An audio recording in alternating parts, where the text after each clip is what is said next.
Episode की शुरुआत में रात ई और क्योको आपस में लड़ रहे होते हैं, तो रात ई क्योको को जमीन पर पटक देती है। तब क्योको रात ई के हमले को रोककर उसे पानी में कैद कर लेती है और जमीन पर जोर जोर से पटकने लगती है। और जैसे ही क्योको रात ई के पास जाने लगती है, तभी लास्ट राइजर आकर उसे पकड़ लेती है और उसके कोर को मिटाने लगती है। तभी क्योको वहाँ से गायब हो जाती है और रात ई कहती है, तुमने बहुत अच्छा काम किया लास्ट राइजर। फिर नेक्स्ट सीन में काई और उसके साथी अपनी डेस्टिनेशन की तरफ बढ़ रहे होते हैं। तब काई कहता है, ये रास्ता बहुत ही ज्यादा वाइड है। तो रेरेन कहती है, ऐसा इसलिए क्योंकि इस रास्ते को ओकेरा चुचुपुरिन यूज करते हैं। और ये बात किसी को समझ नहीं आती। तब काई कहता है, आखिर तुम किसकी बात कर रही हो? रेरेन कहती है, ओकेरा चुचुपुरिन बड़े बड़े हाथी होते हैं, ये बहुत कम दिखाई देते हैं, पर अगर ये किसी कार के ऊपर कूद जाए तो उस कार के टुकड़े भी नहीं बचते हैं। ये सुनकर आशर और साकी हैरान हो जाते हैं। तब अशर कहता है, तुम ये क्या कह रही हो? अगर वो हमारे सामने आएगा तो हम क्या करेंगे? रेरेन कहती है, फिर तो हम लोग पीसेस में बच जाएंगे। साकी कहती है, तो क्या तुम्हें पूरा यकीन है कि हमें यही रास्ता चूज करना चाहिए? रेरेन कहती है, अगर हम साउथ में जाना चाहते हैं तो यही रास्ता सबसे छोटा है। तब रिन कहती है, पर मुझे फिर भी ये मंजूर नहीं है कि रेरेन काय के साथ क्यों बैठी हुई है। तब रेरेन कहती है, मैं यहाँ पर डायरेक्शन बता रही हूँ, तो आगे तो मैं ही बैठूंगी ना। काय कहता है, तुमने बिल्कुल सही कहा, और वैसे भी हम सबके सामने रेरेन को आयो फेडरेशन की प्रोफेसर बताएंगे। तब साकी कहती है, पर अगर किसी को इसकी असलियत के बारे में पता लग गया तो प्रॉब्लम नहीं हो सकती है? क्या इसे अपने कानों को छुपाना नहीं चाहिए? रेरेन कहती है, मैंने जो कपड़े पहने हैं वो मेरी असलियत को छुपाते हैं, तो इसलिए कोई भी इंसान जो मुझे नहीं जानता है, अगर वो मुझे इस टाइम में देखेगा भी तो उसे मेरी असलियत के बारे में बिल्कुल भी पता नहीं चलेगा। और इसका मतलब ये भी है कि मैं रिन से ज्यादा काबिल हूँ। तब वो और रिन आपस में लड़ना स्टार्ट कर देते हैं और काई उन्हें शांत रहने के लिए कहता है। तब रिन कहती है, प्रोफेसर रेरेन, क्या आप बता सकती है कि हम यूलुन फेडरेशन से कितनी दूर है? तो रेरेन कहती है, अगर हम इस तरीके से चलते रहे तो हम 3 दिन और 3 रातों तक वहाँ पर पहुँच जाएंगे। ये सुनकर जिन कहती है, ये तो अच्छी बात है, तो क्या यहाँ पर कोई ऐसी जगह है जहाँ पर हम रात को कैंप कर सके? रेरेन कहती है, आधे दिन की दूरी पर एक जगह है जहाँ पर बहुत सारी स्प्रिंग्स है। जिन कहती है, ठीक है, फिर हम वहीं पर चलेंगे। तभी फलिन को कुछ दिखाई देता है और वो कहती है, यहाँ पर देखकर ऐसा लग रहा है जैसे कि किसी ने कुछ खाया हो। जिन कहती है, लगता है ये एक मिथिकल बीस्ट का काम है, पर ये कैसे हो सकता है? हम लोग तो इस टाइम सेलेस्टियल्स की टेरिटरी में है ना। आखिरकार यहाँ पर मिथिकल बीस्ट कैसे आ सकते हैं? लगता है पिछली बार की तरह मिथिकल बीस्ट ने बॉर्डर को पार किया है। सीन शिफ्ट होता है और रात ई कहती है, तुम सच में बहुत जगह पर बिखर गई हो क्योंकि, पर फिर भी मैं तुम्हें महसूस नहीं कर पा रही हूँ। क्या तुम सच में अपने कोर के साथ ही यहाँ से गायब हो गई हो? पर तुम ऐसा कर सकती हो क्योंकि तुम स्पिरिट्स की हीरो जो हो। मुझे यकीन नहीं आ रहा कि तुम उस तरफ जा रही हो। तुम चाहे हीरो हो, पर लगता है तुमने अभी भी इसे नोटिस नहीं किया है। चलो कोई बात नहीं, बहुत जल्द बहुत सारी अपॉर्चुनिटीज आएगी, और जब वो पर्सन जिसने टैबू कोड को टच किया है वो वर्ल्ड के सेंटर में पहुंच जाएगा, तब देखना पड़ेगा कि वो किस तरीके का पाथ चूज करता है। नेक्स्ट सीन में हम देखते हैं काई और उसके दोस्त कैंप को सेटअप कर लेते हैं और स्प्रिंग्स के मजे लेने चले जाते हैं। तब यहाँ सभी लोग रिलैक्स कर रहे होते हैं और नहाने के बाद जिन के बॉडीगार्ड की ड्यूटी काई निभा रहा होता है, ताकि किसी को भी जिन के लड़की होने के बारे में पता न चले। इधर जिन, रेरेन और रिन एक साथ नहा रही होती है। तब रेरेन और रिन एक दूसरे की बॉडी को लेकर एक दूसरे से लड़ना स्टार्ट कर देते हैं एंड जिन उन्हें शांत करवाती है और उनसे एक इम्पोर्टेंट बात को डिस्कस करने लगती है। फिर हमें पास्ट का सीन दिखाया जाता है जहाँ जिन कहती है, आखिर ये वर्ल्ड रीइंकारनेट क्या है और ये कोड होल्डर क्या है? तब काय कहता है, अगर मैं सच कहूँ तो मुझे भी इसके बारे में कुछ नहीं पता है।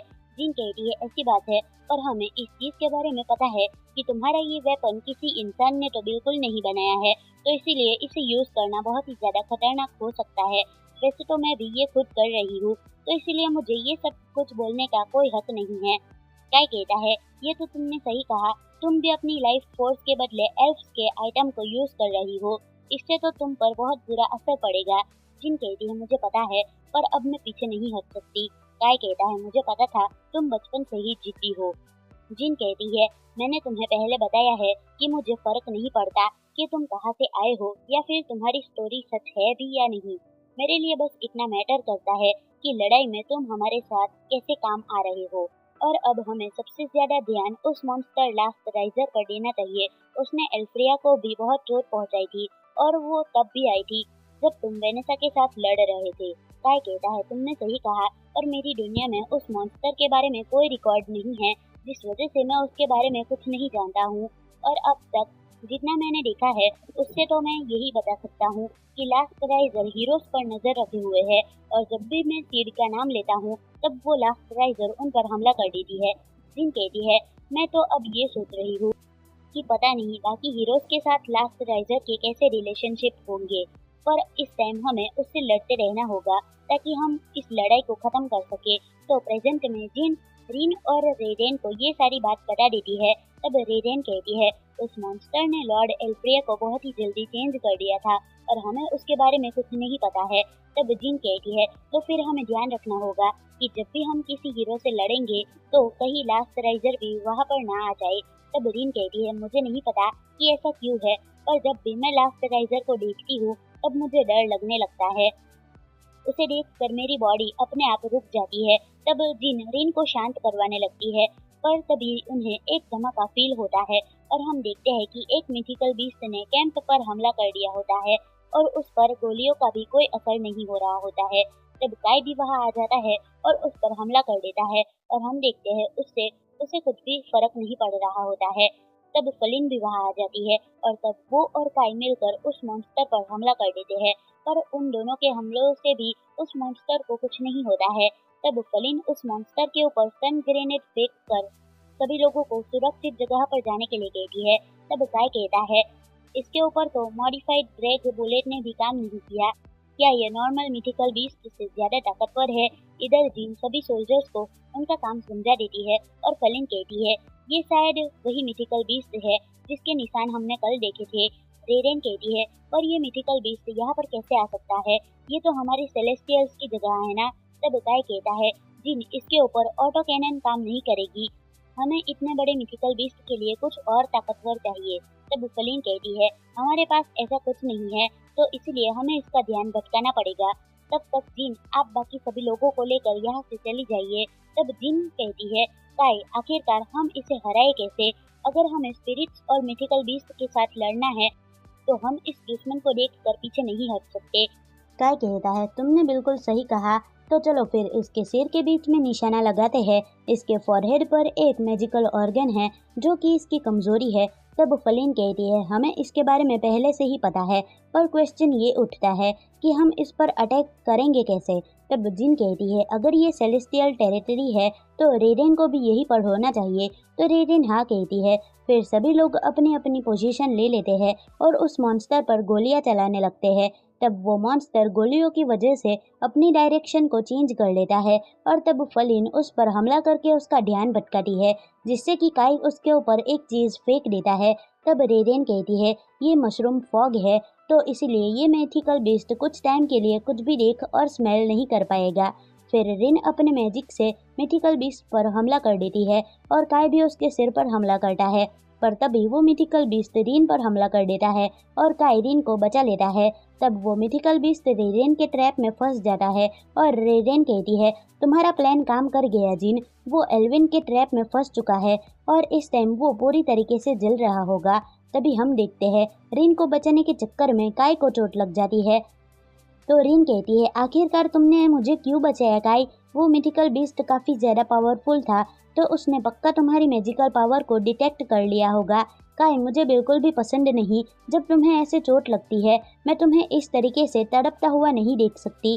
काय पूछता है रिन क्या तुम ठीक हो। रिन कहती है हाँ मैं बिल्कुल ठीक हूँ। काय कहता है ये तो बहुत ही अच्छी बात है।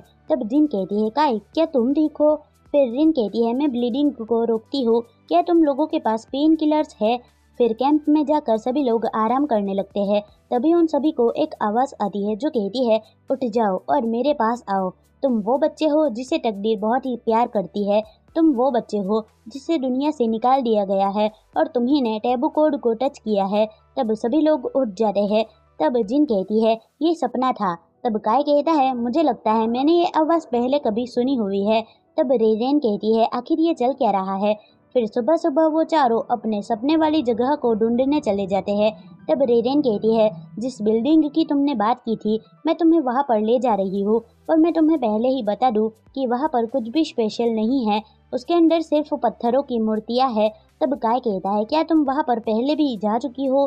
रेडेन कहती है, हाँ मैं गई हूँ, पर मैं हमेशा से सोचती थी कि ह्यूमंस ने आखिरकार इतनी बेकार सी चीज़ क्यों ही बनाई। तब जिन कहती है, क्या वो बिल्डिंग सच में ह्यूमंस ने बनाई है, और वो भी इतनी दूर? तब रेडेन कहती है, ये बिल्डिंग तो सेलेस्टियल्स ने भी नहीं बनाई है, तो उनके अलावा तो सिर्फ ह्यूमंस ही है जो कि ऐसी चीज़ें बना सकते हैं। तब काय कहता है, ये शायद मेगालिथ हो सकती है, ये एक तरीके का अनएनालाइज्ड स्पिरिचुअल खंडर होता है, और किसी को भी नहीं पता होता है कि ये आया कहाँ से। मेरी दुनिया में भी ऐसी बहुत सारी चीज़ें थी, और उनमें से एक को तो तुम जानती हो रिन। तो रिन कहती है, तुम किसकी बात कर रहे हो काय? काय कहता है, मैं ग्रेवयार्ड्स की बात कर रहा हूँ। वो एक स्पेशल जगह थी जो कि बाकी 4 रेसेस को कैद करने के लिए बनाई गई थी, और इस दुनिया में भी उसी जगह पर कोड होल्डर को छुपाया गया है। और तब वो लोग उस जगह पर पहुंच जाते हैं, तब उन्हें फिर से एक आवाज़ सुनाई देती है जो कहती है, अब अंदर आ जाओ। आखिरकार तुम्हें किस चीज़ का डर लग रहा है? जिन लोगों को तकदीर ने चुना है, फाइनली उन लोगों ने दुनिया के सेंटर को ढूंढ लिया है, तो इसलिए मैं तुम लोगों का स्वागत करती हूँ। और ये एपिसोड यहीं पर ख़त्म होता है। आपको ये एपिसोड कैसा लगा मुझे कमेंट में ज़रूर बताना। मिलते हैं नेक्स्ट वीडियो में। बाय।